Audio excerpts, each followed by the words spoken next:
analisando os autos, que o sistema de perguntas feitos pela Polícia Federal é um sistema absolutamente inaceitável. Não houve um depoimento na Polícia Federal de nenhuma forma que o que aconteceu? Narre o que aconteceu na quadra. Testemunha narra aquilo que viu, aquilo que ouviu, aquilo que percebeu, aquilo que presenciou. Não, as perguntas são feitas da seguinte forma: o senhor confirma isso, sim ou não? Respostas binárias. Depois de 4 sims ou 3 nãos, aí vem uma interpretação, aí sim deixa uma pessoa falar, depois que ela está comprometida com as respostas. Pessoal, o advogado de Bolsonaro veio dar uma entrevista na CNN e ele provou a sua inocência e provou porque essa investigação está sendo de forma arbitrária e ilegal. Vou deixar esse vídeo completo aqui para vocês verem, e se você ainda não está inscrito aqui no canal, inscreva-se, deixe aquele like, curte, comente e compartilha, e vamos assistir esse conteúdo. Celso, evidentemente que nós vamos falar do seu papel, mas a gente gostaria de expor algumas das suas participações recentes aqui no WW e o que você tinha a dizer naquela ocasião a respeito principalmente do indiciamento do ex-presidente Jair Bolsonaro. Vamos ver o que você disse a nós? Quero aproveitar o gancho, William, para dizer que, ao contrário da maioria dos meus colegas, eu não estou entendendo que o ministro Alexandre de Moraes está impedido. Eu acho que seria melhor que o caso fosse julgado, pela envergadura do caso, fosse julgado pelo plenário do Supremo Tribunal Federal. Mas eu estava aqui aguardando, vi uma notícia que envolve o ministro Flávio Dino. Nós vamos impedir também o ministro Flávio Dino? O ministro Alexandre de Moraes era a vítima desse caso ou era um golpe contra o Estado de Direito? Quando a polícia diz, como ela diz aqui, Bolsonaro planejou, atuou, teve domínio de forma direta e efetiva do golpe. Isso é uma coisa, a denúncia pode ser outra e o julgamento outra ainda. Porém, na sua experiência de criminalista, aquilo que o relatório traz à tona sustenta uma afirmação como essa? Bom, William, eu acho que sustenta na fase em que nos encontramos, né? Nós estamos, vamos lembrar que o que ocorreu foi um indiciamento, que vem de indícios. E não há como negar, nessa altura do campeonato, que existem indícios absolutamente claros a respeito de uma tentativa de golpe de Estado. Eu não tenho dúvida a respeito disso. Nós temos depoimentos consistentes. O trabalho da PF é um trabalho bem feito, né? Tem um general confirmando, de certa forma, a existência do golpe. Temos mensagens, tem execução, tem monitoramento de um ministro do Supremo Tribunal Federal. Tem um plano que estava no Palácio do Planalto. Então, assim, eu acho que não podemos nos esquecer que nós não estamos na fase de condenação.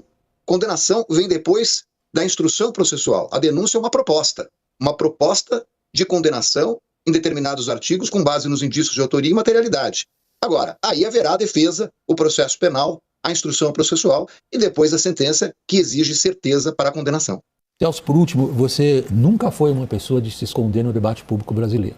Por exemplo, em 2020 você assinou um manifesto que foi publicado nos principais jornais do país. O título do manifesto era Basta. Dele participaram cerca de 700 operadores no campo do direito como você, no qual a gente lê a seguinte frase: Bolsonaro exerceu seu mandato para arruinar com os alicerces do nosso sistema democrático. Hoje você é o advogado de defesa. Bom, boa noite a você e a todos. Eu até agradeço a pergunta, porque, em primeiro lugar, William, quando eu assumi esse caso, eu deixei absolutamente claro para todas as pessoas que eu não vou considerar fatos que eu entendi como graves como fatos que agora não seriam graves. Então, todas as manifestações que eu fiz a respeito do caso, eu fiz com base naquilo que estava disponível e continuo achando grave vários fatos que aconteceram, como, por exemplo, a questão que envolve diretamente o ministro Alexandre de Moraes. Eu me sinto extremamente à vontade, porque hoje eu vi o processo, hoje eu li o processo e hoje eu verifiquei que não há um envolvimento do presidente Jair Bolsonaro nas questões que estão apontadas pela PF. Não houve um depoimento na Polícia Federal de nenhuma forma que o que aconteceu? Narre o que aconteceu na quadra. Testemunha narra aquilo que viu, aquilo que ouviu, aquilo que percebeu, aquilo que presenciou. Não, as perguntas são feitas da seguinte forma: o senhor confirma isso, sim ou não? Respostas binárias. Depois de 4 sims ou 3 nãos, aí vem uma interpretação, aí sim deixa uma pessoa falar, depois que ela está comprometida com as respostas. Então, na verdade, eu me sinto muito à vontade, porque não há uma participação do presidente Bolsonaro, porque eu continuo entendendo da mesma forma, e o Supremo também entendeu que não há um impedimento do ministro Alexandre de Moraes. Agora, eu entendo que existem seríssimos problemas nesse inquérito, que vão desde da sua origem no inquérito das vacinas, até a questão da forma de perguntas e principalmente da questão de uma delação que eu também disse aqui, embora hoje não tenha sido colocado, que é uma delação absolutamente inaceitável. Então, isso Você também não é uma delação do CID. Sem dúvida, uma delação cujo delator questiona a espontaneidade. E eu quero dizer, William, que você sempre lembrou disso, eu não sou contra a delação. Nunca fui contra a delação. Também me manifestei publicamente quando quase toda a comunidade jurídica criticou as delações da Lava Jato. Eu acho que a delação é um instrumento de defesa. Então eu não critico o delator. Agora, quando um delator produz afirmações de que ele disse o que as autoridades queriam ouvir, o que a polícia queria ouvir, e depois, nos 47 do segundo tempo, no final do inquérito, ele traz um fato que jamais foi trazido por ele, então ele omitiu. Celso. E aí isso é muito grave no sistema processual penal. Celso, boa noite, obrigado por ter vindo aqui, por essa entrevista. Eu lhe faço um questionamento com o mais absoluto respeito, por favor não entenda errado, mas que eu acho pertinente, acho necessário da gente abordar nessa conversa. Eu entendo que você, como um operador do direito, um advogado muito respeitado, já teve como clientes petistas que foram julgados no caso do Mensalão, lá atrás, nos anos 2000, 2010, e defendeu também empreiteiras que foram acusadas na Operação Lava Jato. Pois bem, uma coisa que pega muito ali entre os apoiadores de Jair Bolsonaro é que se entende que chicanas jurídicas foram suficientes e muito eficazes para livrar petistas que foram condenados no Mensalão e perdoar ou diminuir as penas e as punições de empreiteiras acusadas no âmbito da Lava Jato. Não é exatamente perseguir essas mesmas chicanas jurídicas agora no caso de Jair Bolsonaro? Oi, Daniel. Bom, assim, eu não vou me ofender com a sua pergunta, mas eu só quero dizer o seguinte, eu tenho 34 anos de atuação profissional. Quando eu defendi nulidades, até no caso da Castelo de Areia, por exemplo, eu não considero isso uma chicana. O procedimento tem que ser cumprido de acordo com o Código de Processo Penal e a Constituição brasileira. Então, anular uma operação por conta de uma nulidade por falha do Estado não é uma chicana, é efetivamente exercer o direito de defesa. Então, o que eu fiz na minha vida... Eu jamais diria que o senhor está fazendo uma chicana jurídica, pelo amor de Deus, não me entenda mal, mas o ex-presidente Jair Bolsonaro e seus apoiadores, principalmente, entendem como chicanas jurídicas. Bom, mas eu agora tenho que responder por mim como advogado. Eu estou só dizendo que isso não é chicana, né? Quando uma operação é anulada porque baseada numa prova ilícita, a Constituição defende o processo legal, o devido processo legal com base em provas lícitas. Pelas informações que dispomos, a denúncia que está a cargo, que ele é o titular da ação penal do Procurador-Geral da República, é considerada robusta e apoiada, sobretudo, nessas quase 1000 páginas que você já teve a oportunidade de ler, desse indiciamento feito pela Polícia Federal. O que você está dizendo para nós hoje é que uma robusta denúncia não se sustenta? Não, veja, depende da robusta denúncia contra quem? Né? Contra o ex-presidente Jair Bolsonaro. Contra o ex-presidente Bolsonaro não se sustenta e basta que se veja a conclusão do próprio delegado de polícia. O delegado de polícia, a vida do presidente Bolsonaro foi absolutamente revistada. Foi uma verdadeira devassa de computadores, de telefones, etc. O que se pegou a respeito da questão do golpe? Absolutamente nada. O que tem no relatório, no indiciamento?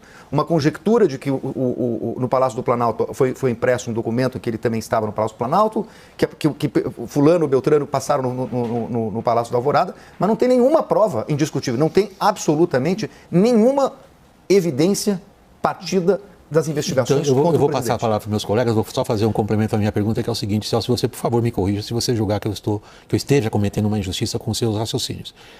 Você teme um julgamento político, não um julgamento técnico, mas você mesmo, naquele manifesto Basta 2020, fez um julgamento político, quando você disse que ele exerceu a presidência para arruinar os alicerces do nosso sistema democrático.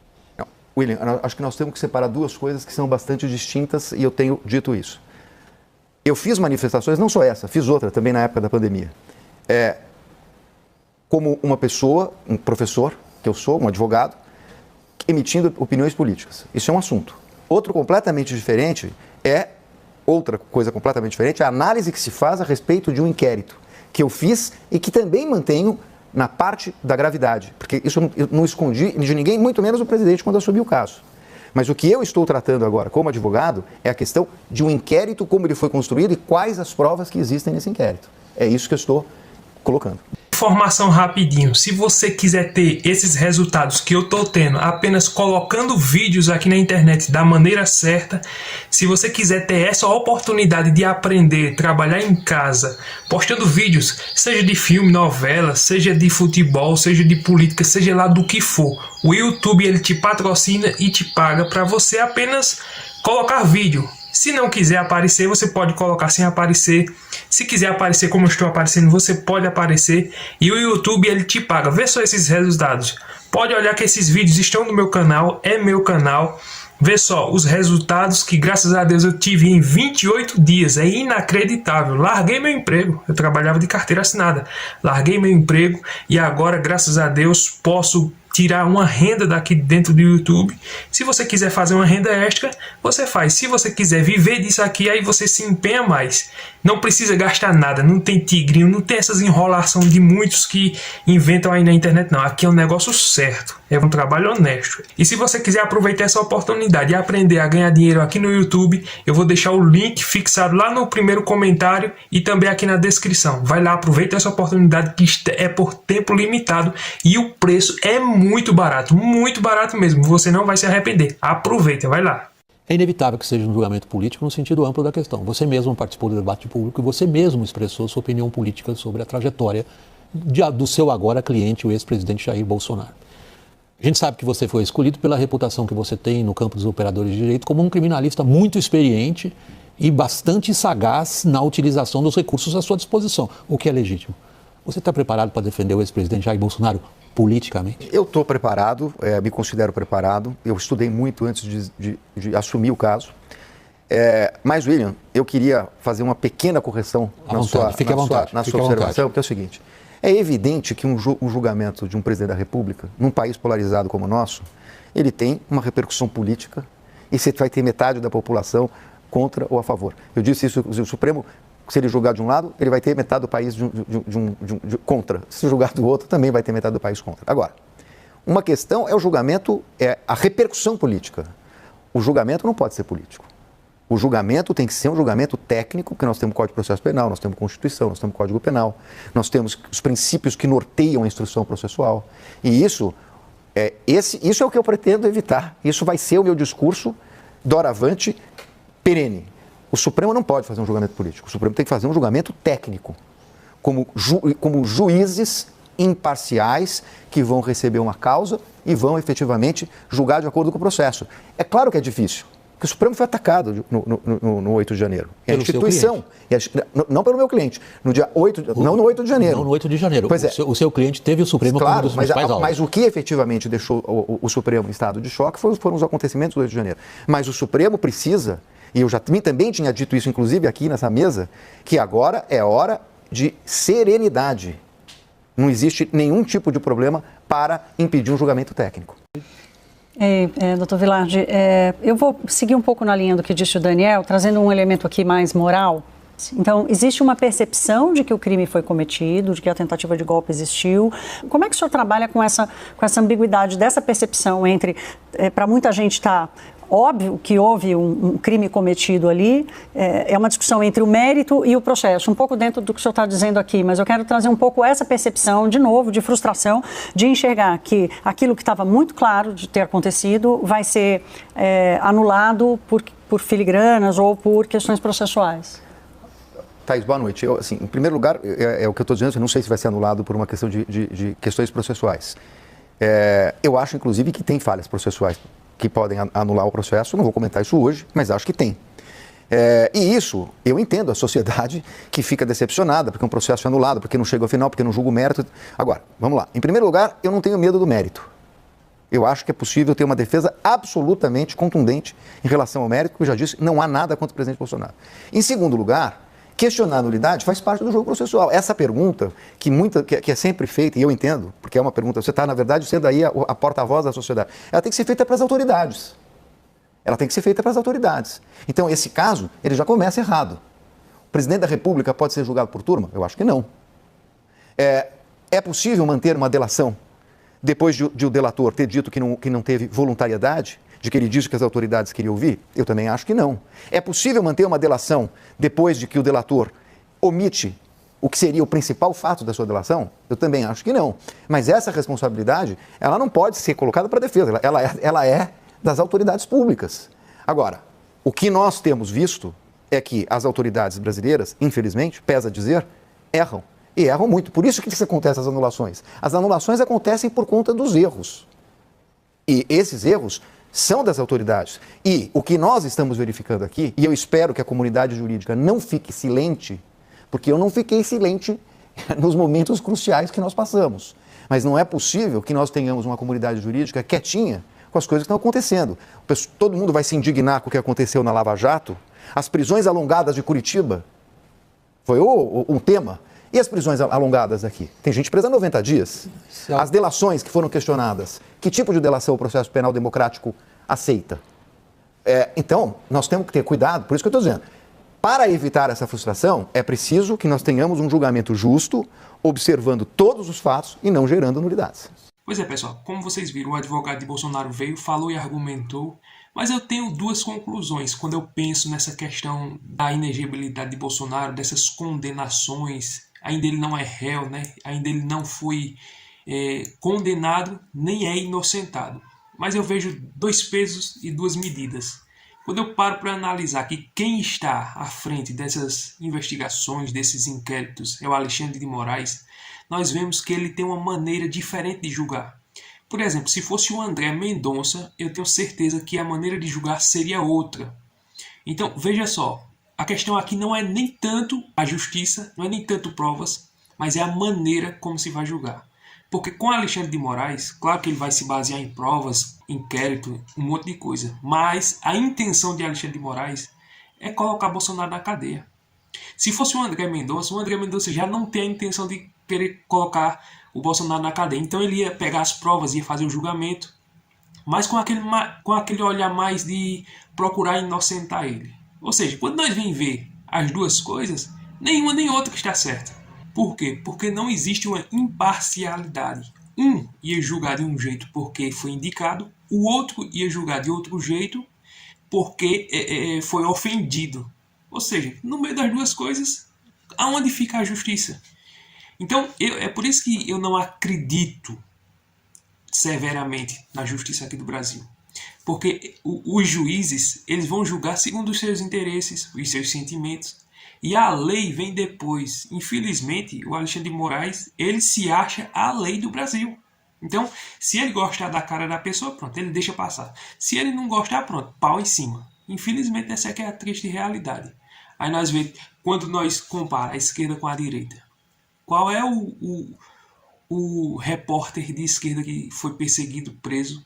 Qual é o repórter, o jornalista, o deputado de esquerda que teve suas redes censuradas? Qual? Não sei, não me lembro de nenhum. Agora, quando a gente olha para a direita, tem um monte, uma lista muito grande. Então nós vemos que essa justiça daqui do Brasil é uma justiça mascarada de justiça por homens que colocam a toga nas costas, dizem defender a Constituição, mas na verdade eles defendem apenas seu próprio interesse.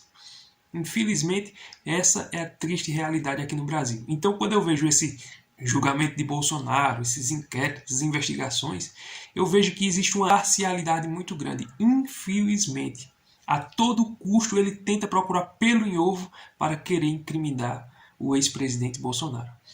No final das contas, não tenho a certeza, torço para que isso não aconteça, mas o Alexandre de Moraes vai fazer de tudo para colocar Bolsonaro atrás das grades. Inelegível ele já está, nós já sabemos disso.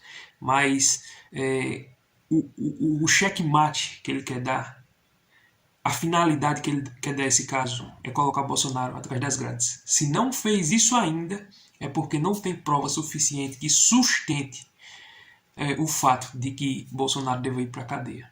Torço que não. Espero que isso seja revertido, mas com a imparcialidade do judiciário que existe aqui no Brasil, infelizmente, a única solução seria trocar todos os ministros do Supremo Tribunal Federal e colocar ministros competentes, homens que de fato sejam imparciais, nem seja de direita nem de esquerda, mas sejam pessoas imparciais. Aí sim, aí nós poderíamos não colocar nossa confiança, mas acreditar. Mas do jeito que está ali, tudo aparelhado, tudo indicado pela esquerda, lamentavelmente. Vamos torcer para que o melhor aconteça. Gostou do vídeo? Deixa o like, curte, comente, compartilha. E até o próximo vídeo, se Deus permitir.